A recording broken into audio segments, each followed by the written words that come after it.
বিশ্বনবী রাহমাতুল লিল আলামিন যেদিন পৃথিবীর জমিন থেকে বিদায় হয়ে যায়, আল্লাহর নবীর শেষ মুহূর্তে মুখের জবানে একটাই কথা ছিল, আসসালাত আসসালাত। এ সাহাবায়ে কেরাম, তোমরা নামাজ কায়েম করো, নামাজ কায়েম করো। কেন জানোনি? এই নামাজ আমার আল্লাহর বাড়িতে দাওয়াত করে নিয়ে নিজের কাছে বসাইয়া আমাকে এই 5 ওয়াক্তের নামাজ পুরস্কার দান করেছে। এই জন্যে রাসূলের শেষ মুহূর্ত রাসূলের জবান দিয়ে একটা কথাই ছিল যে আসসালাত আসসালাত। সুবহানাল্লাহ পড়ে আল্লাহ নবী বিশ্ব নবী রাহমাতুল লিল আলামিনের পবিত্র জবান মুবারক থেকে যেদিন এই হাদিসটা পড়েছে, আসসালাতু মিফতাহুল জান্নাহ। রে সাহাবীরা, জানোনি নামাজ এমন একটা জিনিস রে, কাল কিয়ামতের কঠিন ময়দানে এই নামাজটা জান্নাতের চাবি হয়ে দাঁড়াবে। نحمده ونصلي على رسوله الكريم، أما بعد فقد قال الله تعالى في كلامه المجيد وفرقانه الحميد، أعوذ بالله من الشيطان الرجيم، بسم الله الرحمن الرحيم، كل نفس ذائقة الموت، وإنما توفون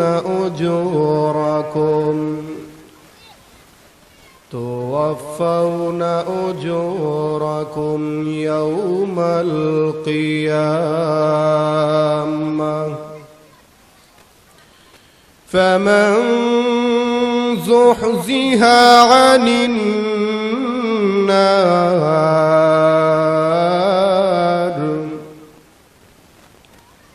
وأدخل الجنة فقد فاز، وما الحياة الدنيا إلا متاع الغرور. صدق الله العظيم. صلى الله على سيدنا ومولانا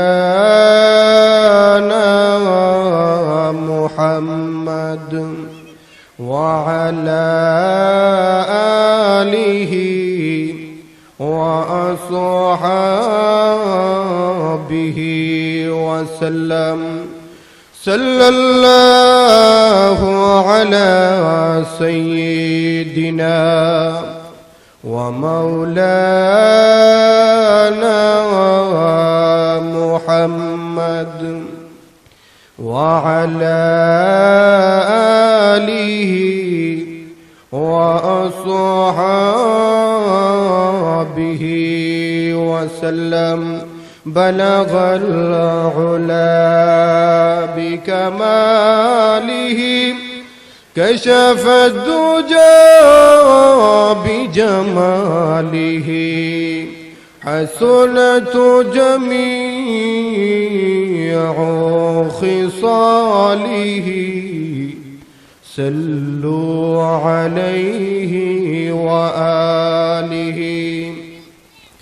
رب اشرح لي صدري ويسر لي أمري واحلل عقدة من لساني يفقه قولي رب اشرح لي صدري ويسر لي أمري واحلل عقدة من لساني يفقه قولي رب اشرح لي صدري ويسر لي أمري واحلل عقدة من لساني يفقه قولي اللهم صل وسلم وبارك عليه গোকর্ণঘাট ফাতেমাতুজ জোহরা হাফিজিয়া মহিলা মাদ্রাসা কর্তৃক আয়োজিত ইসলামী মহাসম্মেলনের অত্যন্ত শ্রদ্ধাভাজন সভাপতি সাহেব দামাত বারাকাতুহুম, মুআজ্জাজ মুকাররম উলামায়ে কেরাম, সমবেত প্রাণপ্রিয় মুসলমান ভাইয়েরা, পর্দার আড়ালের অবস্থানরত অত্যন্ত শ্রদ্ধেয়া মা ও বোনেরা, মহান আল্লাহ পাকের দরবারে অসংখ্য গণিত শুকর আদায় করছি এই জন্য যে আজকের মাহফিলে আমাকে শরীক হওয়ার তৌফিক দান করেছেন। এই জন্য আপনারা খুশি না বেজার? যদি খুশি হয়ে থাকেন, খুশির আওয়াজ উঁচু হয় না নেশা হয়? একটু ধরে কন। যদি উচ্চ আওয়াজে হয়, এই জন্য সকলেই জোরে সরে বলি আলহামদুলিল্লাহ। আমাকে বলা হয়েছে মৃত্যুর যন্ত্রণা, কবরের অবস্থা সম্পর্কে আলোচনা করার জন্য। তো আমি আপনাদের সামনে পবিত্র কোরআন শরীফের সূরাতুল আল ইমরান থেকে 185 নম্বর আয়াতে কারিমা তিলাওয়াত করেছি। এই আয়াতকে সামনে রেখে অত্যন্ত সংক্ষিপ্তভাবে কিছু আলোচনা করার চেষ্টা করব, যদি আল্লাহ পাক আমাকে তৌফিক দান করেন। আল্লাহ রাব্বুল আলামিন এই দুনিয়ার প্রত্যেকটা মানুষকে হায়াত এবং জীবন দান করছেন দুইটা। জোরে কোন কয়টা? একটা হলো ইহকাল, আরেকটা হলো পরকাল। একটা দুনিয়ার জগৎ, আরেকটা আখিরাতের জগৎ। এই দুনিয়াতে মহান আল্লাহ আমাদেরকে সৃষ্টি করলেন, কিন্তু আমাদেরকে সৃষ্টি করার বহু আগেই আল্লাহ রাব্বুল আলামিন আমাদেরকে একটা টিকিট দিল, যেই টিকিটটার নাম হলো মরণ। জোরে কোন ঠিক নেই? মৃত্যু। এই মৃত্যু নামক টিকিটটা আল্লাহ আমাদের হাতে আগে দিল, যার অর্থ হলো আমাদেরকে বুঝাইয়া দেওয়া হয়েছে, ও মানুষ, এই দুনিয়াতেও তোমার বেশি দিন থাকার জায়গা নয়। কারণ এই গোকর্ণঘাট এই এলাকায় গত বছর অনেক মানুষ ছিল যারা বর্তমানে কবর বাসিন্দা।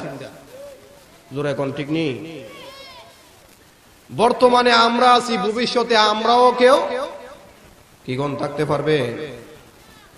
শুধু আমরা কেন, এই আকাশ আর জমিন সহ এর মাঝখানে যা কিছু আছে সব কিছুর ধ্বংস আছে, মৃত্যু আছে। জোরে কোন ঠিক নেই?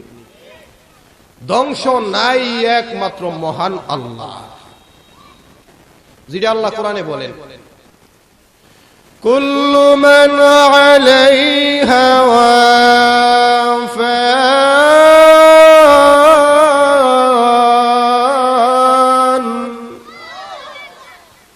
ওয়া ইয়াবকা ওয়াজহু রাব্বিকা যুল জালালি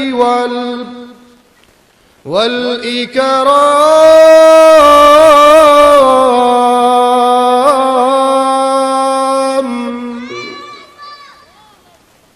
এই পৃথিবীতে যা কিছু আছে এই সব কিছুর ধ্বংস আছে, মৃত্যু আছে। ধ্বংস নাই একমাত্র মহান আল্লাহ। আল্লাহর রাসূল বলেন, যার সামনে আজরাইল হাজির হবে, সে যদি নেককার হয়, সে যদি মুমিন ইমানদার হয়, তাকে নিতে আসে 500 রহমতের ফেরেশতা। সুবহানাল্লাহ।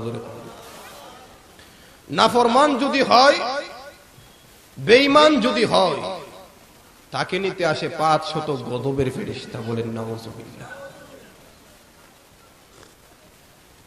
চাপ দিয়া ধরবে, বলুন দেখি ওই দিন কি আজরাইল আলাইহিস সালামের হাত থেকে দুনিয়ার কোন শক্তি কি আমাকে রক্ষা করতে পারবে? আল্লাহ কাল্লা ইযা বালাগাতিত তারাকিয়া ওয়া কিলা মান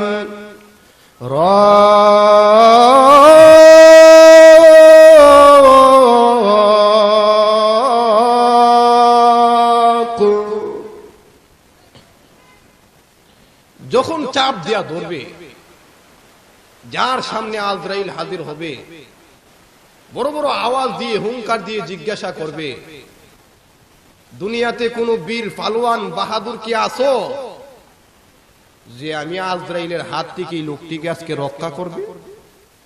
এটা আজরাইলের ভাষণ, বক্তৃতা। দুনিয়াতে কোন চোর ডাকাতের পুলিশে ধরলে উপর মহল থেকে এমপি সাহেবের অর্ডার, মন্ত্রী সাহেবের ধমক বারবার থানার মাঝে আসে, ওসি সাহেব এই লোকটি আমার দলের লোক, ছেড়ে দিলে ভালো হয়, আর না হয় আগামীকাল সকালে কিন্তু বান্দরবন গিয়াও জান রক্ষা করতে পারবেন না। জোরে কোন ঠিক নেই। কিন্তু আজরাইল যেদিন আমাকে চাপ দিয়া ধরবে, সেদিন যদি এই গোকর্ণ ঘাট এই এলাকার সকল মানুষ যদি রাস্তায় নেমে যায় যে আজরাইলকে আজকে আসমান থেকে নাজিল হতে দেওয়া হবে না, হরতাল দিলাম, অবরোধ, পারবেন নি আটকায় রাখতে? দুনিয়ার কোন শক্তি আমাকে আজরাইলের হাত থেকে রক্ষা করতে পারবে না। আর যার সামনে আজরাইল হাজির হবে, সেও বলবে, ও আজরাইল, আমার এই গ্রামে স্থাপন রস্থাপন যত সম্পত্তি আছে এই সব আমি তোমারে ঘুষ দিলাম, বিনিময়ে আমাকে রেখে দাও। আজরাইল তখন বলবে, ব্রাহ্মণবাড়িয়া জেলা সহ সারা বাংলাদেশ নিয়ে যাও, বিনিময়ে আমাকে রেখে দাও। আজরাইল তখন ধমক দিয়া বলবে, বহুত দিন পরে তোর লাগলটা হয়েছে রে, আজকে সারাসারি। তখন বলবে, ঠিক আছে, তাম পৃথিবী নিয়ে যাও, বিনিময়ে আমাকে রেখে যাও।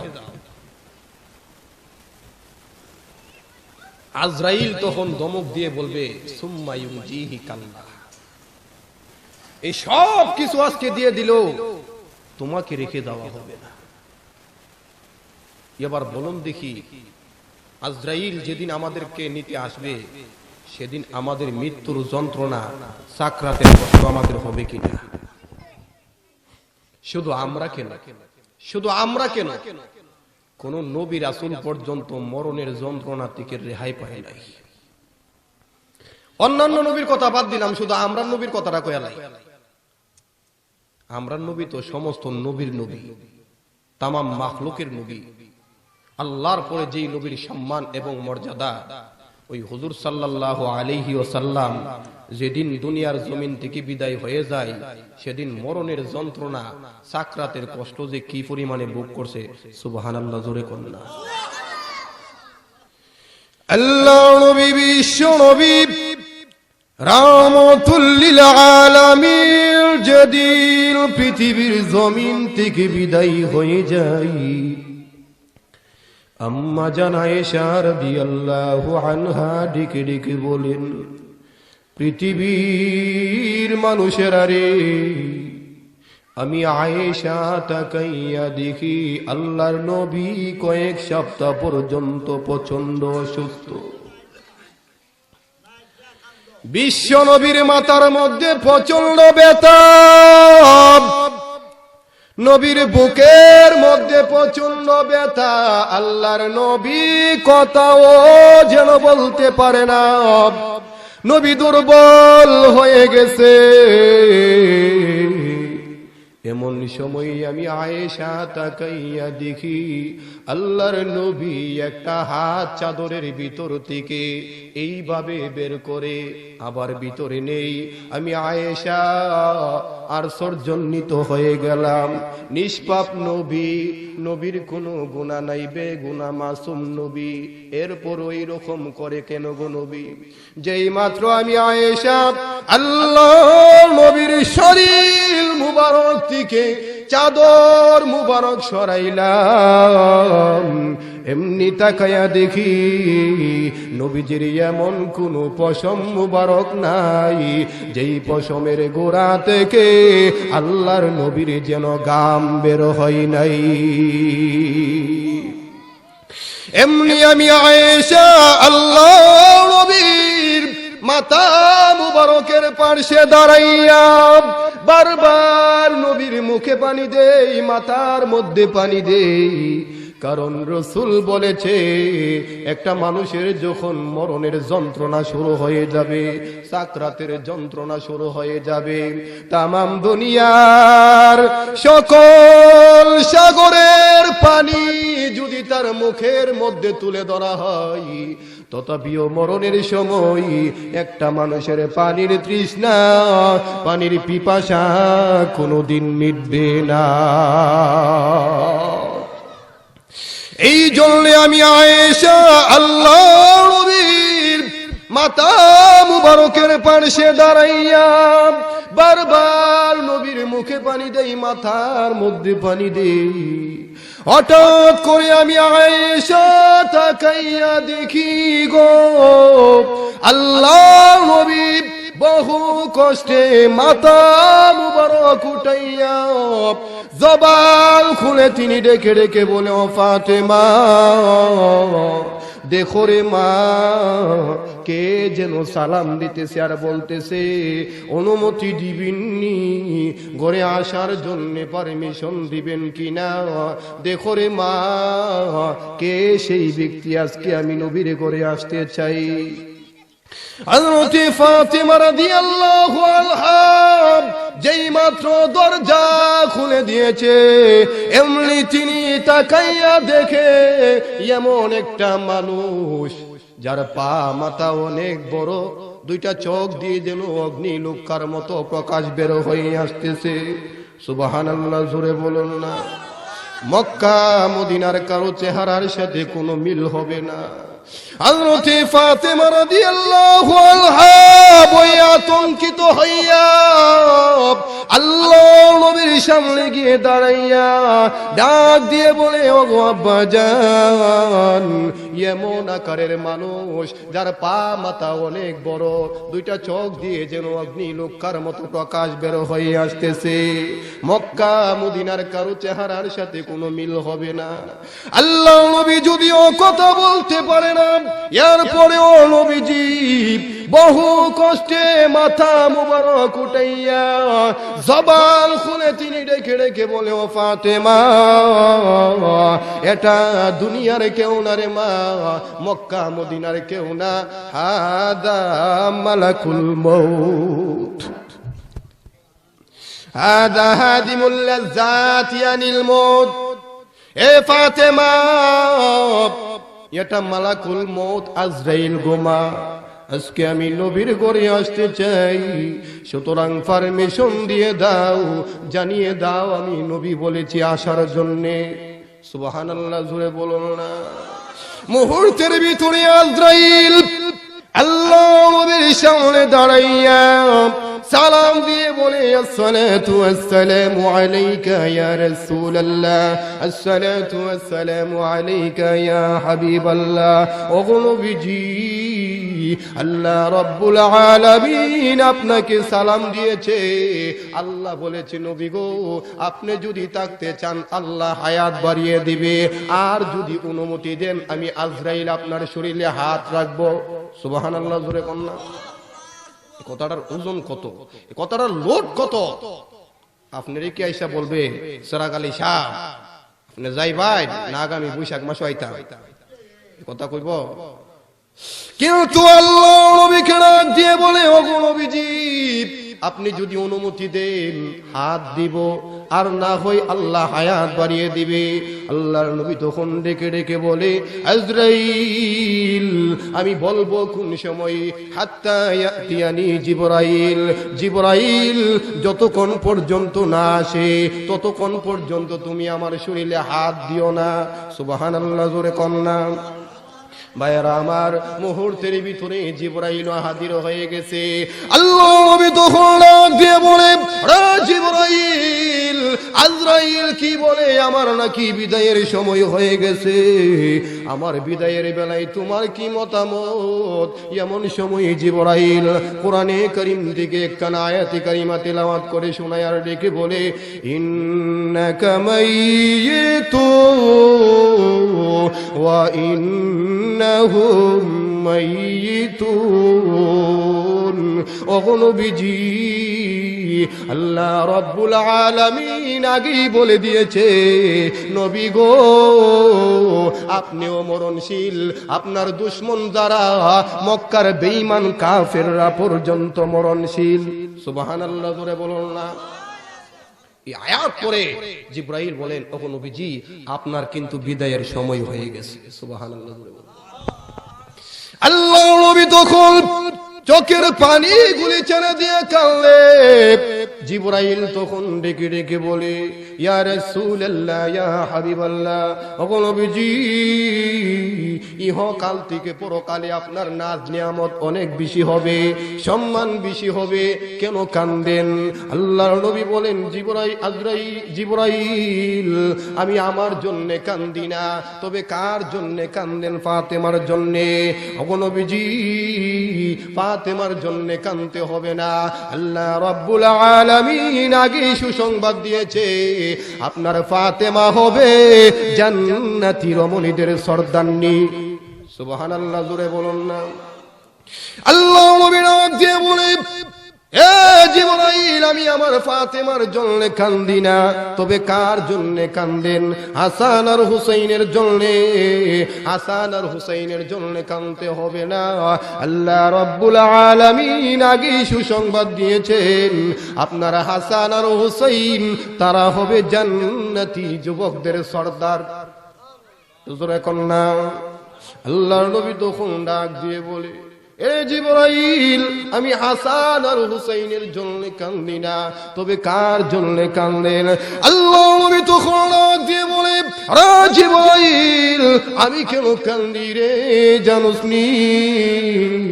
আমি নবী পৃথিবীর জমিন থেকে বিদায় হয়ে গেলে আমার উম্মতের কি অবস্থা হবে? আমি কেন কান্দি জানো নি? আমি কান্দি আমার গুনাহগার এতিম উম্মতের জন্যে। এ জিবরাইল, ইতিপূর্বে অন্যান্য নবীদের উম্মতেরা গুনার কাজে লিপ্ত হওয়ার কারণে আল্লাহ রাব্বুল আলামিন রাগান্বিত হইয়া, গুসা হইয়া একসাথে আযাব গজব দিয়া ধ্বংস করে ফেলেছে। এ জিবরাইল, আমি নবী যখন পৃথিবীর জমিন থেকে বিদায় হয়ে যাব, আমার উম্মতেরা গুনার কাজে লিপ্ত হয়ে যাবে। আল্লাহ রাব্বুল আলামিন যদি গুসা হইয়া, রাগান্বিত হইয়া আমার উম্মতদেরকে একসাথে আযাব দিয়া ধ্বংস করে ফেলে, আমি কান্দি রে আমার গুনাহগার এতিম উম্মতের জন্যে।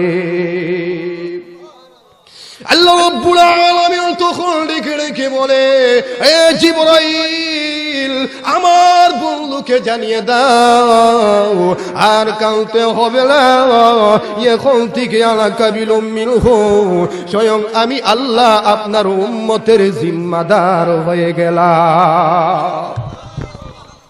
নবীজি, আপনার উম্মতেরা যদি 5 ওয়াক্তের নামাজ সঠিকভাবে আদায় করতে পারে, এই 5 ওয়াক্তের নামাজের বিনিময়ে আমি মহান আল্লাহ আপনার উম্মতের জিম্মাদার হয়ে গেলাম। সুবহানাল্লাহ, জোরে করে। সারা টান রয়েছে গো, একটা সাফাড়ে। কিসের বিনিময়ে? 5 ওয়াক্তের নামাজের বিনিময়ে। বেয়াদবি মাফ করবেন, এই মজলিসে আমরা যারা ওয়াজ শুনতে আসছি, আজকে আমরা অনেকেই এশারের নামাজটা পড়ছি না। জোরে কোন ঠিক নেই? অথচ নামাজের যে কি পরিমাণে গুরুত্ব। এই দুনিয়ার মধ্যে বাটফারি সিটারি করে বাসন্দা, পরকালের জগৎ বড় কঠিন। বাটফারি সিটারি করে কোনো কামে আইব? কোনো কামে আইব না।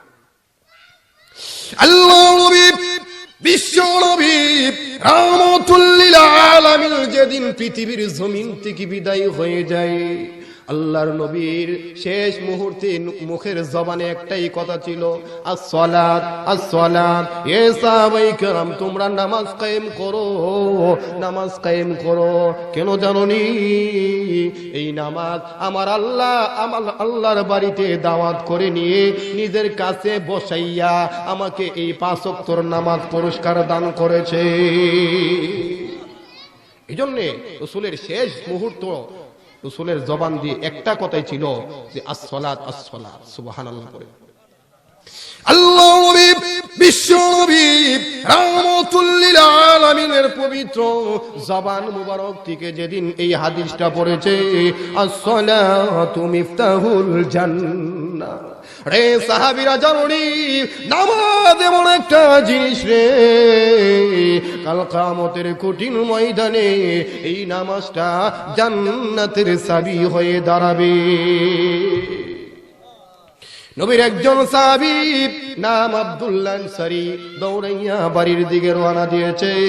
বাড়িতে গিয়ে বিবিকে ডাক দিয়ে বলে, বিবি শোনো, আমার নবী বলেছে নামাজ নাকি জান্নাতের চাবি, বলো নামাজ পড়বি নি?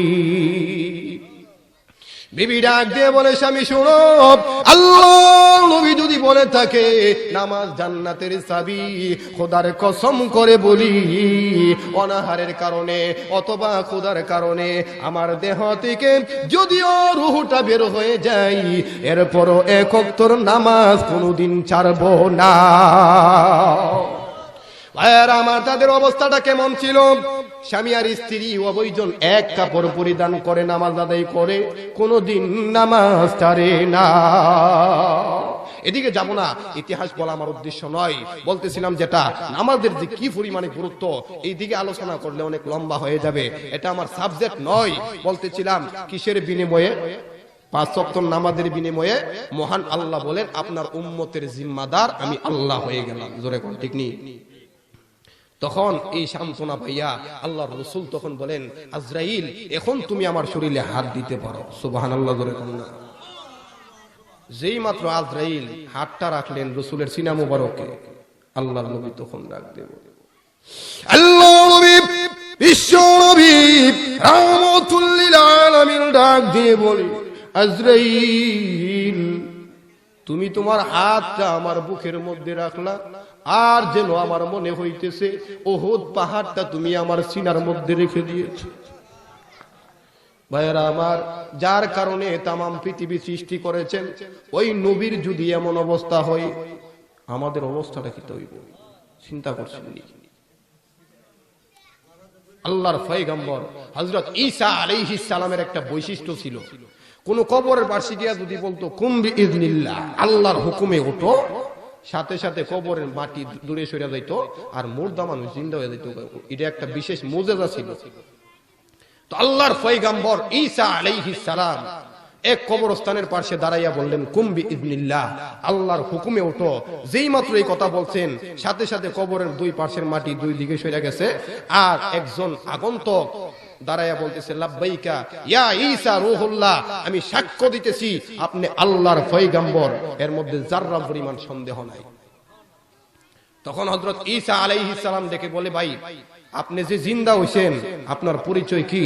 বলে, আমি হযরত সাম আলাইহিস সালাম, আমার পিতা হযরত নূহ আলাইহিস সালাম। বলে, আমিও নবী, আমার বাবাও নবী।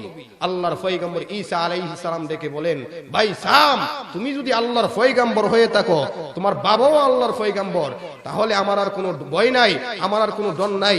আমার জাতিরা, আমার কওমের লোকেরা আমি যে আল্লাহর পয়গম্বর এই কথা বিশ্বাস করে না, সাক্ষী দেও তো আমি আল্লাহর পয়গম্বর কিনা। তখন হযরত সাম আলাইহিস সালাম ডেকে বলে, ও কওমের লোকেরা শোনো, আল্লাহর পয়গম্বর ঈসা আলাইহিস সালাম যে আল্লাহর পয়গম্বর, এর মধ্যে যাররা পরিমাণ কোনো সন্দেহ নাই। বলেন সুবহানাল্লাহ।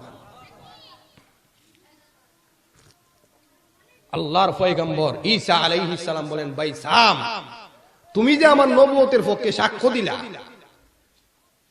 তুমি সাক্ষ্য দেওয়ার কারণে তুমি যে জিন্দা হইছো, তুমি যদি থাকতে চাও দুনিয়াতে, আমি আল্লাহর কাছে ফরিয়াদ করব, আল্লাহ যেন হায়াত বাড়িয়ে দেয়। আর যদি না থাকতে চাও তাহলে সোজা কবরে চলে যাও। হযরত ঈসা আলাইহিস সালাম ডেকে বলে, ভাই ঈসা, হযরত সাম আলাইহিস সালাম ডেকে বলে, ভাই ঈসা, আমি যদি থাকতে চাই, আজরাইল যে আমার জান কবজ করছে, এই আজরাইল কি আবার আমারে জান কবজ করব? সুবহানাল্লাহ, জোরে কোন না। আল্লাহর পয়গম্বর ঈসা আলাইহিস সালাম ডেকে বলে, ভাই সাম, আপনি একজন আল্লাহর পয়গম্বর, আপনিও নবী, আপনার বাবাও নবী, আপনি আজরাইলের তো বই পান কি লিগা? জোরে কোন না সুবহানাল্লাহ। আজরাইলের যে কি লিগা বই পাই, এখন তো আজরাইলের সাথে আপনার সাক্ষাৎ হইছে না। আল্লাহ পয়গম্বর ঈসা আলাইহিস সালাতু ওয়াস সালাম ডেকে ডেকে বলে, এ সাম আলাইহিস সালাম, শুনে রাখো, আজ থেকে লইয়া দীর্ঘ 4000 বছর আগে আমার দেহ থেকে রূহ কবজ করা হয়েছে। আমি ঈসা, আমি সাম আলাইহিস সালাম, আজ পর্যন্ত আমি মরণের কষ্ট কোনোদিন ভুলতে পারি নাই। মরণের যে কি পরিমাণে কষ্ট হয় আজও পর্যন্ত আমি কষ্ট বলতে পারি নাই, কি পরিমাণে যে আজরাইল যন্ত্রণা দেয় মানুষের। সুবহানাল্লাহ, জোরে কোন না। তো আম্মা জান আয়েশা রাদিয়াল্লাহু আনহা বলেন, ইয়া রাসূলুল্লাহ, মুমিনেরও সাকরাতের যন্ত্রণা হবে, বেঈমানেরও সাকরাতের যন্ত্রণা হবে, তাইলে ঈমানদার আর বেঈমানের মধ্যে পার্থক্য রইল কই থেকে? জোরে কোন ঠিক না? আল্লাহর নবী, বিশ্ব নবী তখন ডেকে বলে, ও আয়েশা, মুমিনেরও সাকরাতের যন্ত্রণা হবে, বেঈমানেরও সাকরাতের যন্ত্রণা হবে, তবে অবৈধার মধ্যে পার্থক্য হইল, মুমিনের জান যখন কবজ করা হবে তখন সে কষ্টটা আর কষ্ট অনুভব করবে না। জোরে কোন না। বলে কষ্ট আবার কষ্ট অনুভব করে না কেমনে? জোরে কোন ঠিক না? এটার একটা এক্সাম্পল দিলে সহজে বুঝবেন। এক্সাম্পল হইল, মনে করেন মারের এই মাথা থেকে ওই মাথা যদি আমি যাই, আমার একটা স্বর্ণের মদ দেওয়া হইব পুরস্কার। তবে জামু যে মদ দোকানে অনেক বিষাক্ত জিনিস রাখা হয়েছে, এইগুলার উপরে ফাইরা ফাইরা যাইতে হইব। তখন আমি চিন্তা করুম কোন রকম যাইতার লেগা, তাও যদিও ব্যবস্থা হয়েছে, বাদ গেছে গা, চিকিৎসা করলে আবার ভালো যাইব। জোরে কোন ঠিক না? কিন্তু স্বর্ণের মদ তো ফাইরা দিতেছি। জোরে কোন ঠিক না? ঠিক যতরূপ ভাবে বেঈমানের, মুমিনের যখন জান কবজ করা হবে, আল্লাহর পক্ষ থেকে তার কানে কানে ফেরেশতাদের মাধ্যমে সালাম পৌঁছাইয়া দিবে। সুবহানাল্লাহ। সালামু কাওলাম মির রাব্বির রহিম।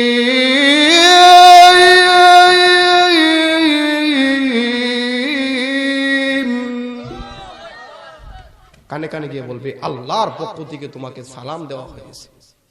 জান্নাত চোখের সামনে তুলে ধরা হবে, জান্নাত চোখের সামনে তুলে ধরা হবে। তখন জান্নাতের নাজ নিয়ামত দেখতে দেখতে এদিকে কোন দিকে যে আজরাইল সিফাদা জান কবজ করে লাইছে এর আর আন্দাজই হবে না। যাই হোক, আলোচনা কিন্তু এর মধ্যে দুইটা, একটা হইছে মৃত্যুর যন্ত্রণা, আর একটা হইছে মৃত্যুর যন্ত্রণা, সাকরাতের কষ্ট, আর একটা হইছে কবরের অবস্থা। জোরে কোন ঠিক না? এই জন্য আমার সময় ফুরাই গেছে, কবর সম্পর্কে কিছু কয়া নাই। আল্লাহ নবীর সাহাবী হযরত উসমান গনি রাদিয়াল্লাহু আনহু ডেকে ডেকে বলে, পৃথিবীর মানুষেরা রে, আল্লাহর নবীর সাহাবী হযরত উসমান গনি রাদিয়াল্লাহু আনহু কোন কবরের পাশে দিয়ে গেলে কবর দেখলে এত পরিমাণে কাঁদতেন, যেই কাদার দরুন চোখের পানি দ্বারা দাড়ি মুবারক ভিজে যাইত। সাহাবীরা ডাক দিয়ে বলে, ওসমান, জান্নাত জাহান্নামের আলোচনা হলে তো আপনি এত কাঁদেন না, কবর দেখলে আপনি যেই পরিমাণে কাঁদেন এর কারণ কি জানতে চাই। উত্তরে নবীর সাহাবী বলে, সাহাবীরা রে, তোমরা তো জানো না কাল কিয়ামতের ময়দানে যত গাটি হবে সর্বপ্রথম গাটি হবে কবর। এই কবরের গাটি থেকে আমি ওসমান যদি নাজাত পেয়ে যাই, পরকালে যত গাটি আসুক না কেন, আমি আল্লাহর কসম করে বলি অবশ্যই নাজাতের ফয়সালা হয়ে যাবে। ভাইরা আমার, কবর এটা এমন এক জগৎ, আল্লাহর নবী বলেন, এই কবরের আযাব যদি কোনো মানুষ দেখতো, জিন্দেগিতে লাশ লই আর কবরও গেল না হইলে, বলে কবরও যে পরিমাণে আযাব, লাশ আর কবর লাহার দরকার নাই, গান গে দিয়া বাসায় দিল তো কবর লয়ে যাইতাম না, যেই পরিমাণে আযাব হই। আল্লাহর রাসূল বলেন আপনাকে যখন কবরে রাখা হবে, যে কোনো সময় আপনাকে রাখা হোক, যখন রূহ ফিরাইয়া দেওয়া হবে দেখবেন সূর্য লাল হয়ে গেছে, বেলা ডুবে যাইতেছে। হঠাৎ করে দুই চোখ মেলে দেখবেন কবরের দুই পাশের মাটি আর মাটি নাই, একবারে প্রশস্ত করে দেওয়া হয়েছে খোলা ময়দান। সুবহানাল্লাহ জোরে বলেন। হঠাৎ করে দেখবে দুই পাশের মাটি এমন স্পিডে আসতেছে তাকে চাপ দেওয়ার জন্য, তখন চিৎকার করে বলবে, হে আমার আত্মীয় স্বজনেরা, তোমরা আমারে কোথায় রেখে যাইতেছো? কবর আসতেছে, আমাকে মাটি আসতেছে আমাকে চাপ দেওয়ার জন্য। অজগর সাপ এইভাবে গর্জন মারতেছে আমাকে দংশন করার জন্য। তোমরা আমারে কই রেখে যাইতেছো? আমার চিৎকার কি তোমরা শুনো না? তোমাদের পায়ের জুতার আওয়াজটা পর্যন্ত আমি শুনতেছি, তোমরা কি আমার চিৎকারের আওয়াজ শুনো না? আপনাদেরকে জিজ্ঞাসা করি, আজও পর্যন্ত মৃত ব্যক্তির আওয়াজ কি আপনারা শুনছেন? কিন্তু হাদিস শরীফে আসছে মৃত ব্যক্তি আপনার পায়ের জুতার আওয়াজটা পর্যন্ত শুনে। হঠাৎ করে দেখবে একটা পাখি তার দুইটা ডানাকে এইভাবে প্রশস্ত করে রাখছে। সুবহানাল্লাহ জোরে বলেন। এমন সময় কবর ডাক দিয়ে বলবে, রে পাখি, তুমি কোথায় থেকে এসেছো? আমার আত্মীয় স্বজনেরা আমাকে এই জায়গাতে রেখে ফেলে যাইতেছে, টাকা পয়সা বাড়ি গাড়ি বেন বেলেন সয় সম্পত্তি সব রেখে আসলাম, আজকে 3.5 হাত মাটির তলে রেখে চলে যাইতেছে। তুমি কোথায় থেকে আসলে? আমার এই বিপদের দিনে সহযোগিতা করার জন্য তাড়াতাড়ি সরে যাও, আর না হয় দেখো কবরের মাটি কিভাবে আসতেছে, তোমাকে সাপ দিয়া তছনছ করে ফেলবে। এমন সময় পাখি ডাক দিয়ে বলে, রে আল্লাহর মায়ার বান্দা, যদিও তুমি আমাকে দেখতেছো একটা পাখি, আমি তো পাখি নই, আমি হইলাম তোমার আমলনামা। তুমি যে ফাতেমাতুজ জোহরা হাফিজিয়া মাদ্রাসার মধ্যে টাকা পয়সা দিয়া জানমাল দিয়া সর্বদিক দিয়ে সহযোগিতা করতে, আর ওই মাদ্রাসার মধ্যে ছোট ছোট বাচ্চারা সূরা মুলকের তিলাওয়াত করত, সূরা ইয়াসিনের তিলাওয়াত করত, আজকে ওই সমস্ত তিলাওয়াত আমি পাখির সূরত দইরা তোমার উপরে বসলাম, যতক্ষণ পর্যন্ত ওই কবর জান্নাতের বাগান না হবে একটা মুহূর্তের জন্য আমি এক পাও পিছু হটব না। এইভাবে দেখা যাবে পাখি হইয়া আপনার আমলনামা আপনাকে সহযোগিতা করতে থাকবে, আপনাকে সুপারিশ করতে থাকবে। যাই হোক, আমি আর লম্বা করছি না, যেহেতু আমার উস্তাদ, বহু আলেমের উস্তাদ হযরত উপস্থিত হয়ে গেছেন। হযরত অনেক মূল্যবান নসিহত করেন, বিভিন্ন জায়গাতে প্রোগ্রাম করে থাকেন, যদিও আপনাদের এলাকার ধরে কোন ঠিক না, এই জন্য হুজুর আইসা গেছেন। আমি আর লম্বা করতেছি না। এই মৃত্যুর যন্ত্রণা, কবরের ভয়াবহ অবস্থা সম্পর্কে আলোচনা করলে অনেক লম্বা আলোচনা। যাই হোক, অত্যন্ত সংক্ষিপ্ত ভাবে যতটুকু বললাম, আল্লাহ পাক সর্বপ্রথম আমাকে এবং আপনাদেরকে আমল করার তৌফিক দান করেন। সবাই বলি আমিন। ওয়া আখির দাওয়ানা আনিল হামদুলিল্লাহি রাব্বিল আলামিন।